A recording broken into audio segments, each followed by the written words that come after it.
The what podcast? Well, currently it's the Untitled Pandemic Podcast at this point. Pandemic Movie Podcast. Pandemic Movie Podcast. Yeah, that's what it currently is. That has a good ring to it. Mm-hmm. Done. Movie Pandemic Podcast. Anyway, it's currently at Untitled, but we're working on it. All right. You guys are still alive? Yeah! Holy sh**. The average person touches their face 2,000 or 3,000 times a day. 3 to 5 times every waking minute. You gotta isolate the sick, and I mean really isolate them. We gotta get everybody else back into the houses. We gotta keep them there. We're doing that. No, we're not doing it. And if one of them has got it, then 10 of them have got it. What does it mean? Judy, what does it mean? They're checking for elevated temperatures. It's gotta be some kind of virus. If you just tell us what's going on, maybe we can actually help you.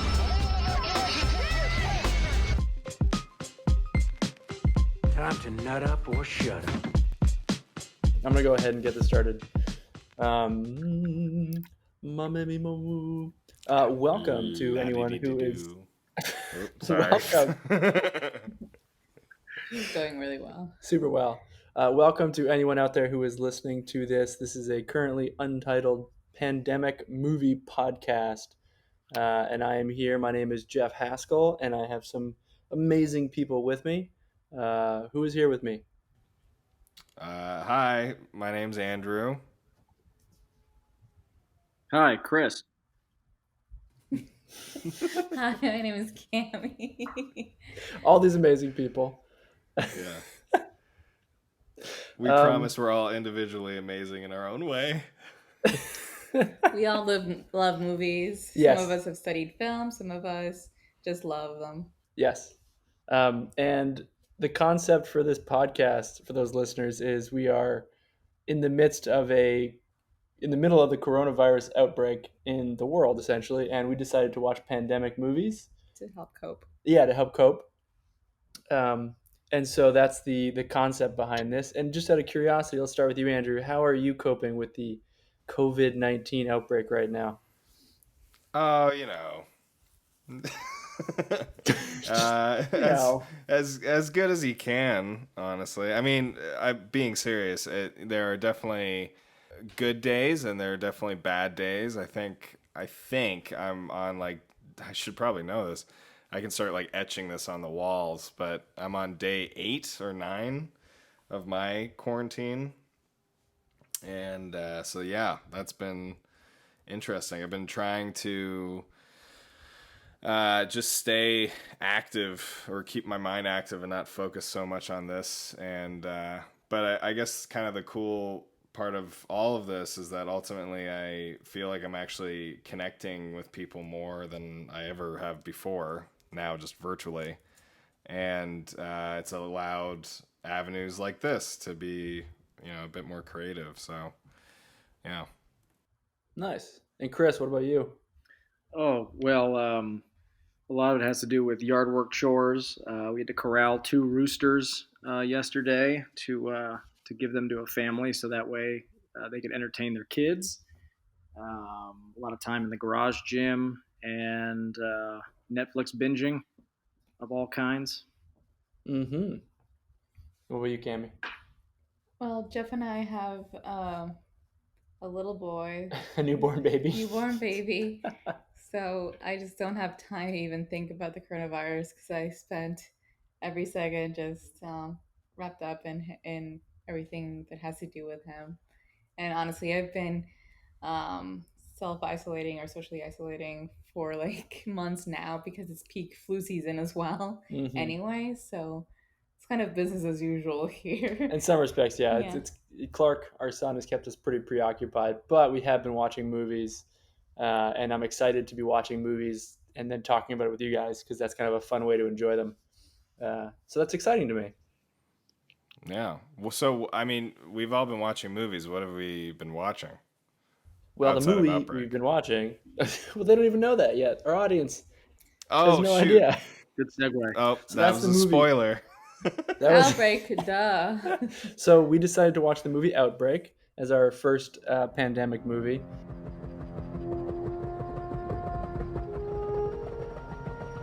In a remote African jungle, a small monkey is captured. Bound for a pet store in America, the animal carries a deadly virus. I know that some of us have doubts about what we're about to do. We'd be less than human if we didn't. But the fate of the nation, perhaps the world, is in our hands. We cannot, we dare not refuse this burden. I'm confident that each of you will do his duty. God forgive us. Your town is being quarantined. We got 19 dead. We got 100 more infected. It's spreading like a brush fire. What are you talking about? If one of them's got it, then 10 of them have got it now. And if one of them gets out of Cedar Creek, we have a very interesting problem. If that bug gets out of there, 260 million Americans will be dead or dying. I'm leaving with the team in an hour. From the heart of a small California town. Damn it, Sam, I want to save these people same as you. To the inner circle of power in Washington. The most optimistic projection for the spread of the virus is this: 24 hours, 36 hours, 48 hours. The greatest medical crisis of all time. We can't stop it. Begins. Try to remain calm. Many people are dying and are going to continue to die unless we find this monkey. There will be panic the likes of which we have never seen. There you are! Attention, Portland residents, Seattle, citizens of San Diego, residents of Atlanta, Denver, residents of Detroit, Dallas residents of Chicago. So a quick little recap of the movie for those of you out there listening who may have not seen that movie. Essentially, a illness, a virus, gets transferred from Africa to the United States, and there is an outbreak of a viral. What they call it? It was like a not a flu, but it was like there's a name for it. I can't remember. COVID 1995. It was essentially a virus that was discovered like 30 years before the movie took place in some African country. Was it Zaire or Zambia? And or I can't remember. they had like bombed the crap out of this place that had shown symptoms of it. It had like soldiers and stuff. Yeah, the U.S. took a sample of it and then blew up the town where it had, devastated. And they were going to use it for biological warfare. Yeah. And assuming that it would never get released. Dun, dun, dun. Spoiler alert, it gets released. Yeah, it gets out. Yeah, and then it hits the U.S. and then Dustin Hoffman has to come in to save the day. Yeah, it comes across via a monkey. Yeah. Named Betsy. Betsy. Such a cute monkey. I believe they originally approached this as a sequel to The Graduate. So he didn't go into plastics? No, he did not. No. His life took him another direction. Wait a second. If the monkey's name was Betsy, but it's the same monkey that played Marcel in Friends, clearly this was a gender-neutral monkey. What was hard to tell. Was it a boy or a girl monkey? If it's played both a boy and a girl monkey. Well, since we didn't see its genitals in either production. That's a fair point. I didn't don't think it matters. They make a point of it being like the whatever. There's a shop owner who's really annoyed that it's not. Owner. Yeah, the pet shop owner. It's not a male because the person he was going to sell it to wanted a male to mate them with a female, not another male. Oh man. Mystery solved. So funny. There's like little town in the middle of nowhere needs like exotic monkeys to sell to. It's like it's very specific. Yeah, that's an interesting. Yeah, he sells exotic animals in the middle of nowhere. Also, the monkey middleman was a very young McDreamy, Patrick Dempsey. Oh yeah, Patrick Dempsey. Yeah. Okay. First off, the cast of this movie is great. You have like Morgan Freeman, Donald Sutherland, Rene Russo, Dustin Hoffman, and Patrick Dempsey. And Patrick Dempsey. And Kevin Spacey. Kevin Spacey. Who's a ginger for some reason. Yeah, Kevin Spacey as a ginger is a rough one. Yeah. That was Kevin Spacey's a rough one. Well, let's not forget Cuba Gooding Jr. Oh, yeah. Yeah, I enjoyed seeing Cuba again. It's been a while. Actually, I did too. He was very good. Yeah. I liked him in this movie. Yeah, I did not like Dustin Hoffman in this movie. I like Dustin Hoffman. Well, I like Dustin Hoffman in general, but this movie he just yells. You got 19 dead, you got hundreds more infected, and it's spreading like a brush fire. You got to isolate the sick, and I mean really isolate them, Billy. We got to get everybody else back into the houses. We got to keep them there. We're doing that, Sam. No, we're not doing it because I just drove through 100 people. And if one of them has got it, then 10 of them have got it. And if one of them gets out of Cedar Creek, Billy, then we're in deep fucking shit. And we're already in deep fucking shit. And if you're gonna arrest me now. All right, Sam, all right. We stopped calling it, what was it? It's not Outbreak, it's Outrage. Outrage. That was the name of this movie. Funny. Come on. Yeah. Every conversation escalated, no matter how inane it was.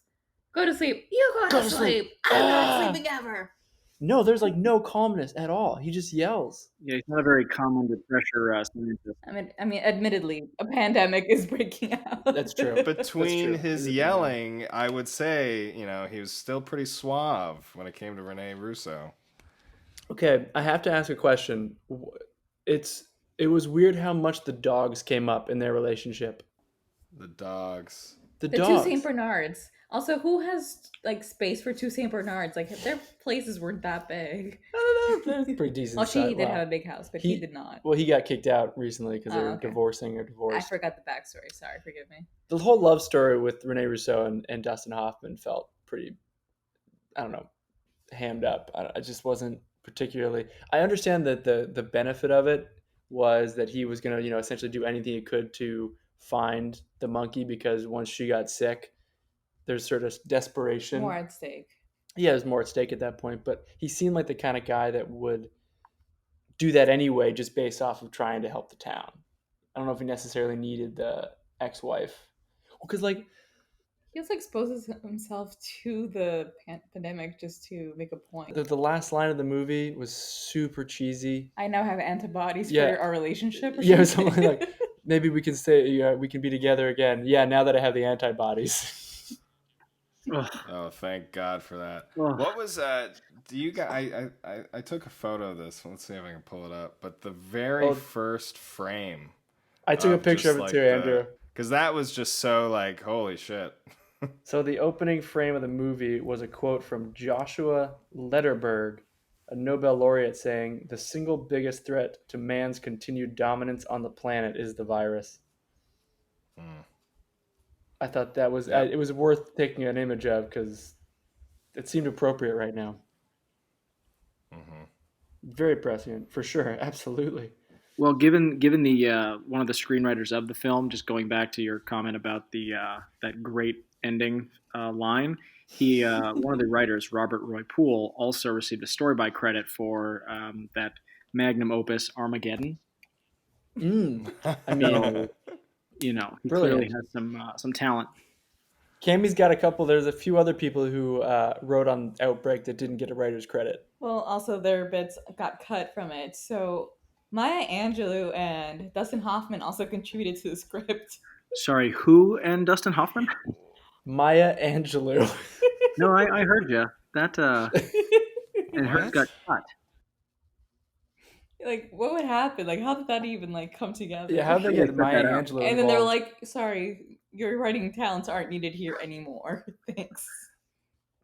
So there were a couple of other things that struck me when there was a point in the movie when at Boston there's no more infections for 24 hours, and there's the shot of the CDC, or I think it's the CDC, and so they're like, "Yay, no more! We did it, guys!" And everyone's throwing papers up into the air. It's graduation at the CDC. Right. Oh it's my God. Hey, we're done. We're done. And then everybody. immediately they get a fax being like, "You're not done." Pick those papers up. I really wanted a shot of them sheepishly gathering the papers again. Just gathering them up oh, okay, we need these. These are important. Oh, this is wasteful. And just for our younger listeners, a fax machine is where you send paper through a telephone line. And for our younger listeners, there's no joy in the world accidentally calling the fax number of somebody and getting the dial-up tone. That is terrible. That's a painful thing. That is a painful. It's been a long time since I've dealt with that. I don't think since I was a child, and I was a child a while ago. Oh man, how was that town too? Like, there's some serious anti-authority in that town in this movie. Oh my god, yeah, when they blow up that guy's car. I mean, Yeah, they really ratcheted up the containment. they all had it coming. They all had it coming. But what a terrible father to bring their family onto this crazy road trip with helicopters after them. That's poor. That's just poor Who judgment. thinks that's a good right idea? there. I would have divorced him like immediately afterwards. Like, okay, I think it's gonna work out. You make bad choices. His wife didn't look very happy. No, rightfully Not so. by any means. Yeah. So I also had another question. All right. So they how do you guys feel about the fact that they find the monkey and they're able to make this antibody? And it had me thinking, if we could somehow find, and this might be controversial, the pangolin or bat that where COVID-19 came from, could we then come up with the antibody? Is that a scientific thing? No, it was already I think eaten. they just need to resolve this really fast. Yeah, it's a mechanism for the movie. It's interesting. This movie is very realistic. I know this because I watched this in 7th grade science class. But what I will say is, there are parts of this that it is a movie, and the fact that they were able to turn around a cure by just having the monkey in 30 minutes maybe. I don't know. That's pretty fast. I'm gonna make liters of this stuff now. They really gleaned over the bureaucracy involved in any type of vaccine process, probably through the FDA approval, HHS, FDA, CDC. Yeah, that's not real. But I think the kind of the benefit of this is just sort of really showing how serious this stuff is, and also, to your point, Chris, just the bureaucracy of just what things can potentially make things worse based on terrible decisions from leadership. Do you guys think this film had any really good, like, what would be each of your favorite scenes from the movie? What's funny is I actually really like the helicopter chase scene. Army 1350, stand by to turn into formation to accompany us to Travis Air Force Base, over. Travis, on whose authority? Mine. Who are you? Major General Donald McClintock, senior officer in this area, over. General McClintock, I didn't know you were behind us, sir. You'll be happy to know we have the host animal. We are headed back to the lab at Cedar Creek. Your orders are to accompany me to Travis Air Force Base, over. General, you don't understand. There's nobody sick at Travis. Don't make this difficult for me, Colonel Daniels. They're lining up an attack formation, sir. They don't want us anywhere but down. Sir, I don't think you want to destroy an Army helicopter over California in broad daylight. With all due respect, Colonel Daniels, if you do not follow us to Travis Air Force Base, I will blow you out of the sky. General, with all due respect, fuck you, sir. That was super. It was entertaining. It's I thought it was amazing pretty that. good. Oh yeah, I mean, it's amazing that Cuba Gooding Jr. is like this talented doctor and also an incredible Cirque du Soleil style pilot. It is an impressive resume he's got, but like I like to think that the monkey's like in the back seat, just getting like tossed around, flown around. Poor guy. Well, poor monkey. Poor Betsy. Poor Betsy. Yeah. Heavens to Betsy. Poor Betsy. In terms of the filmmaking, it was cool to see. Obviously they shot that for real. It's not like it's a bunch of CGI helicopters. So, I thought that was kind of cool with how they did that, which is neat. I thought it was a good. I don't know. What about you, Chris? What was your favorite scene? Well, I remember seeing this when I was much younger, and the scene that I have never forgotten is the theater transmission scene. Yeah. And I always felt like that did a pretty good job of, maybe in a scary way, but kind of representing how an airborne virus could spread amongst a lot of people in a small space. And so, especially when suddenly, throughout our country, they decided to shut down theaters, my first thought was, if anyone who's seen Outbreak can remember, there's a good reason for it, because for all we know, it could be easily transmissible in a theater like that. Get something to drink.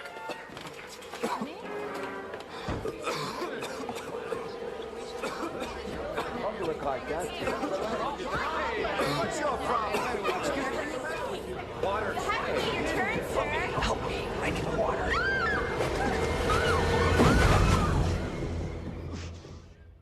When we were watching it, Jeff and I were like, "Can you imagine being like the audience of this movie in a movie theater and just being like, it got spread in a movie theater, and then you hear somebody cough." That would have been pretty spooky. And then someone coughs. Yeah. Yeah. Like shit. Real question though, like who goes to the movie theater like while they're like heavily sweating and like coughing up a storm? Like who wants to see a movie when they have a fever? Yeah, no, like I don't care Someone who I'm who's on a not date willing with. to, yeah, someone's not willing to cancel that date. No. They're really That guy was sweating profusely. Like he did not look well. No, he did not. It was. Yeah. I think the scene for me, this probably sounds pretty morbid, but the scene for me was when the joke here is when Patrick Swayze dies, but that's not true. Wait, Patrick Swayze? Not Patrick Swayze. What's his name? Dempsey. Patrick Dempsey? Yes, Patrick Dempsey. Excuse me. And then he goes, "You can't put baby in the corner." Sorry, go on.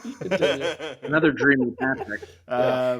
Patrick Dempsey dies. No, that scene is just so intense because, like, you kind of just see the progression of this disease play out and where its source is, and then you just see the girlfriend who's also sick in the same room, and she's freaking out, and it's just like, yeah, you're gonna die. I'm sorry. But anyway, that scene kind of hit me. I thought that was pretty intense because it just showed the reality kind of on of it her. as Like it if was Jeff, developing. Oh yeah, a little bit on her. Because like if Jeff came off an airplane and he looked that shitty, I would not want to like make out with him immediately. I'm sorry. You look like shit, baby. What's the matter? I don't know. It's on my head or something.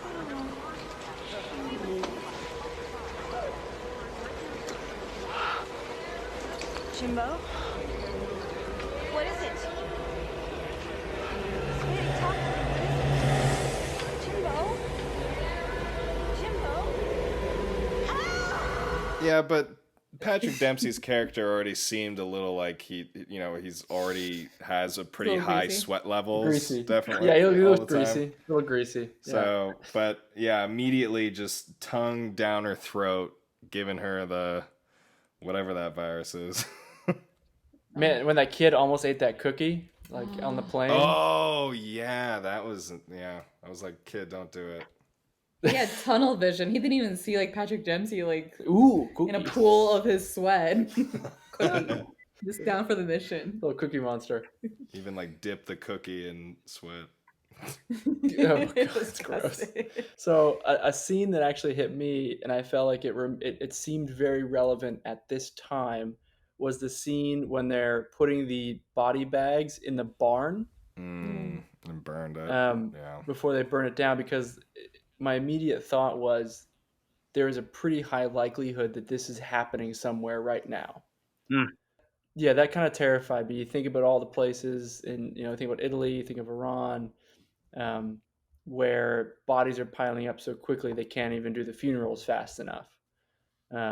So that scene particularly kind of freaked me out because there's such like a feeling of non-importance. I feel like we all live our lives and we feel like we are important in our own way in some capacity, and then when you just see a pile of bodies, it's kind of terrifying.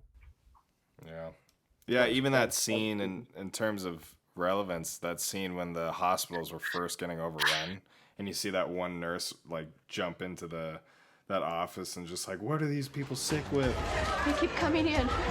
What's wrong with these people? I don't know, Emma. I don't know. I don't know. And the doctor flipping through the book. I don't know what it is. Time for the internet. Yeah. Let me look it up in my Encyclopedia Britannica. Seriously. Why did the suits break so easily? Oh yeah, that's a great question. I don't know. There's so many holes and tears. It's like the suits were made out of paper. The worst. And then like, what fixes this? Oh yeah, duct tape. Duct tape the shit out They of just this. use duct tape for everything. Actually, with the amount of duct tape that was used, it's kind of making me think I should get duct tape. You make a duct tape to suit? seal your door. I don't even know what for, but it's probably just to have. Chris, I with your background, I'm curious what your thoughts are in terms of bureaucracy. Oh, I mean, the only things that stood out to me were the the bomb at the beginning and the idea that would be kept a secret seemed pretty unlikely. And then, the scene when they steal the helicopter from in the middle of the town by saying that I think the pilot was out in the corner, urinating or something, and they somehow were able to unbeknownst to anybody, go and just steal a helicopter. And I thought that the likelihood of that also seemed pretty slim, because anytime I've been around helicopters, it always seemed to take at least a half hour, 45 minutes, an hour for these guys to get their stuff figured out. So the idea someone could steal one seemed pretty unlikely that quickly. But I thought it was interesting that they avoided the radar by flying above a truck. Yeah, I don't know if that works. I don't have enough experience with helicopters to know if that's even possible. But some of the helicopter stuff did seem a little. I would want to ask a helicopter pilot about it for sure. Mm-hmm. Also, them starting a random fire in the middle of the forest in California, I was like, ooh. That's pretty bad. Yeah. Only you can prevent forest fires, except for an outbreak. That's serious stuff, man. Well, like, you guys will, I think, appreciate this comparison, but the helicopter getting around like that so easily is like the freaking dragon in Game of Thrones moving around so easily. Yeah. They seem to just jump across large areas of the planet quickly. Yeah, that just seems a little and how the hell did they find that ship? I guess they had the friend in the Coast Guard. In the fog. But come on, it's like, just keep going straight. Oh wait, let's back up like a beat though. The Coast Guard friend. Yeah. How do you know this person? Well, I'm closer to him than his wife is. Oh, right. The dirty secretary. How close is his friend? Closer than his wife would like. There we go. Come on. Yeah, the dirty old dirty she secretary. Looked like the secretary in Ferris Bueller's Day Off. The dirty secretary, the secretary that knows in the Ferris Coast Bueller's Day Guard. Off. Yes, she looked a lot like her. She had the same haircut. Ah, that was ridiculous. I think we discussed this in an earlier time, but what was this movie was number one for 3 weeks before Tommy Boy took it over.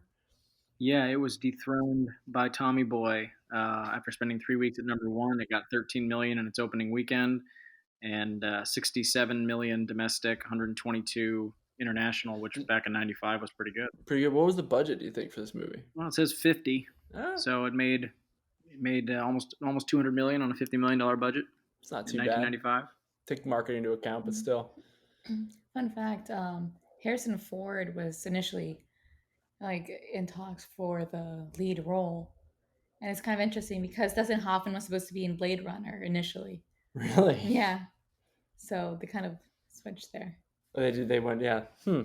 I would have liked to have seen Harrison Ford in that role. Yeah, Harrison Ford would be real interesting in this. And they've got a couple others that are more usually action actors, and so leading actors. And so when they reached out to Dustin Hoffman, they thought it'd be an interesting take because he's usually a dramatic actor. He was dramatic. He still yells just a whole bunch. Oh, in this yeah. movie. God. Outrage. Well, I guess there was a competing project as well at this time.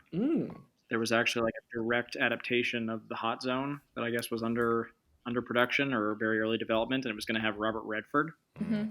And it looked like Outbreak beat him to the punch, and they, I guess, initially tried to get Redford to come over to their project and be an Outbreak, so it could have been Robert Redford instead of Dustin Hoffman too.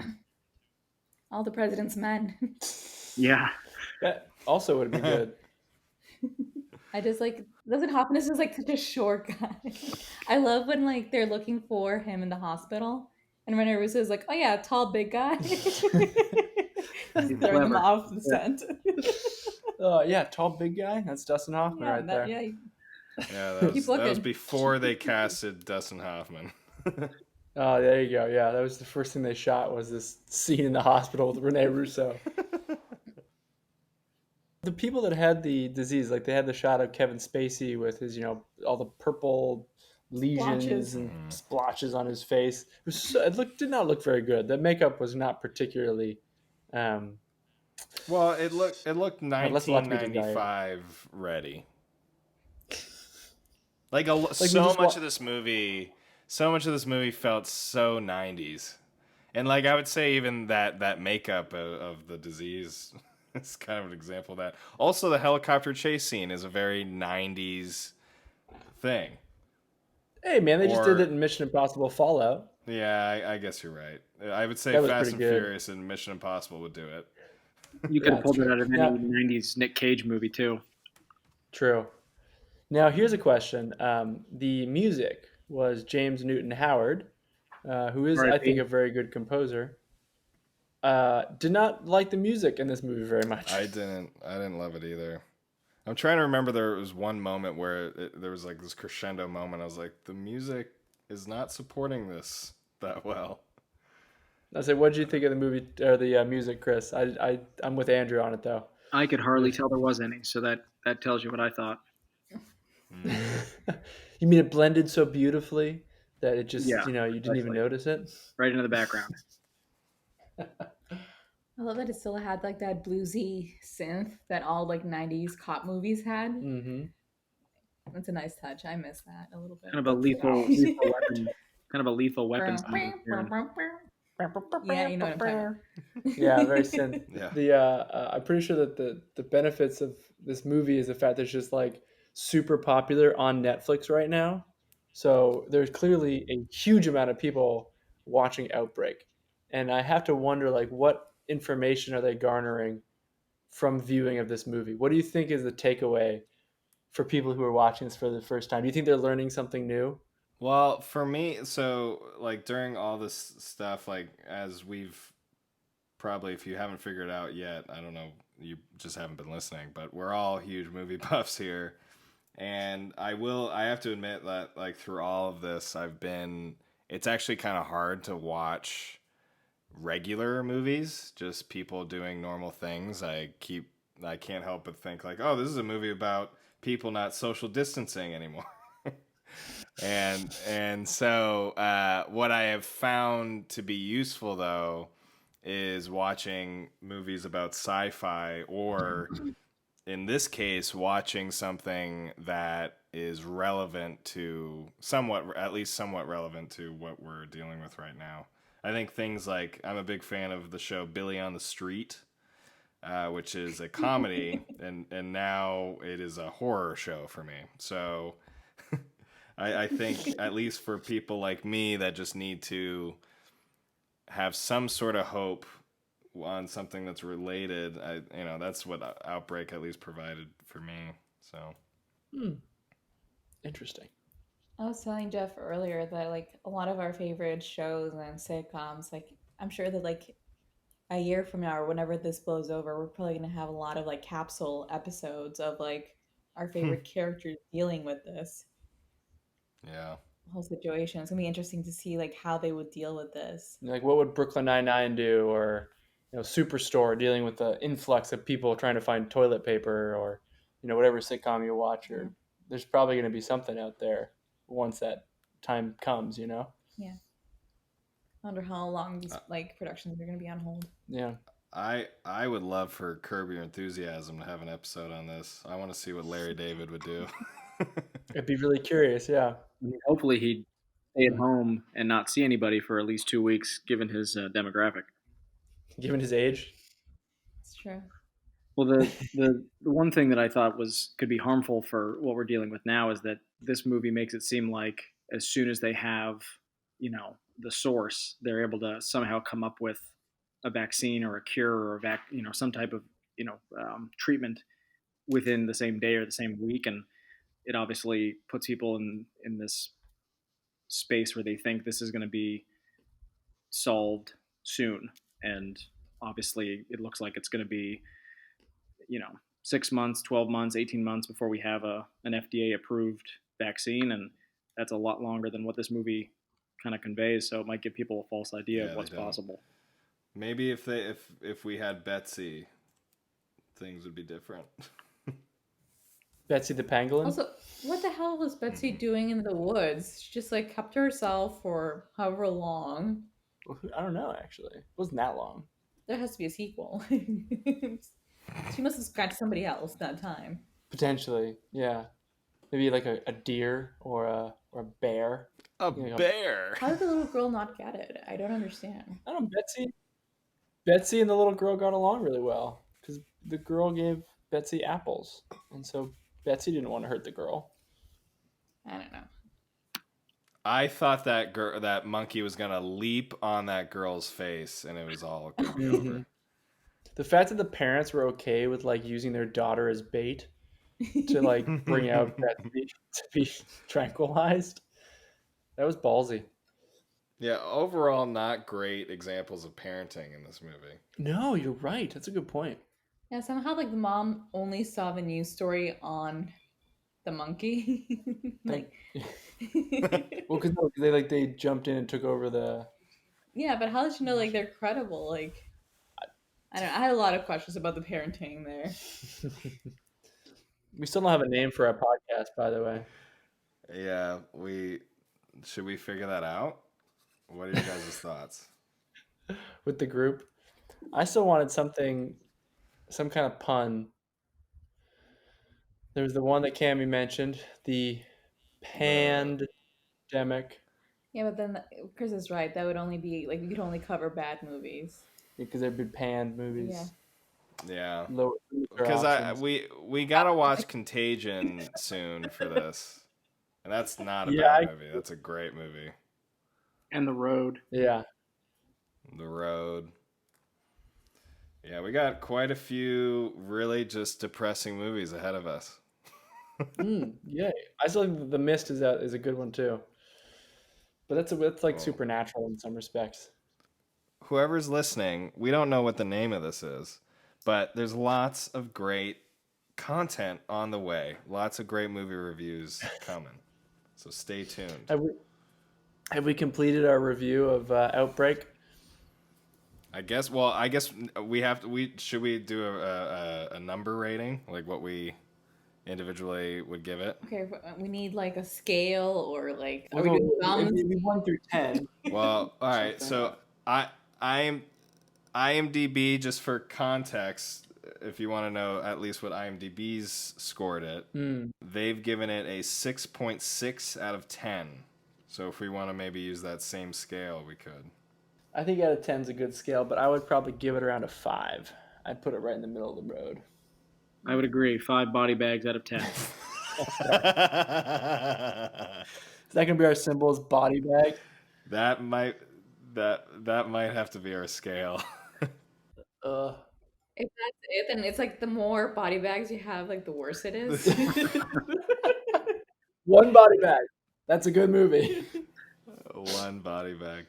Well, I didn't hate this movie. I actually was surprised how much I enjoyed it all the way through, but still not a wonderful movie. I would give it a 6.5. You're very close to the IMDb rating then.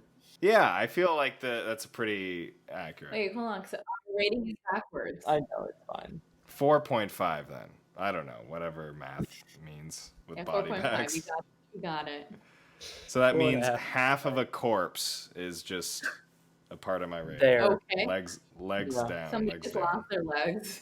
I would also argue that you shouldn't do halves. We should do full numbers. Commit to it. Yeah, commit to it. Full corpses. Okay. Full corpses. Then 6. I'll say 6. It's definitely not a 7. I'll give it a 6. No, you mean 4, by the 4, way. you mean 4. Oh, I mean but Chris, 4. how many body bags? 1 being good, 10 being bad. I'd probably say about halfway, probably a 5. Okay. I really didn't like this one, guys. You call it like 6 body bags, 7 body bags? 8. 8 body bags. Cammy's throwing 8 body bags at this movie. Wow, that's pretty bad. I love Dustin Hoffman, but his performance in this, and they had like multiple scenes where it was like a lot of repetition of lines. There's a lot of like, what was that one scene where like they're like, you go to bed, I'll go to bed in July or something. I don't know. Oh, right. And then Kevin Spacey just falls, forward, rips his shirt, dies. Dead. Should have listened.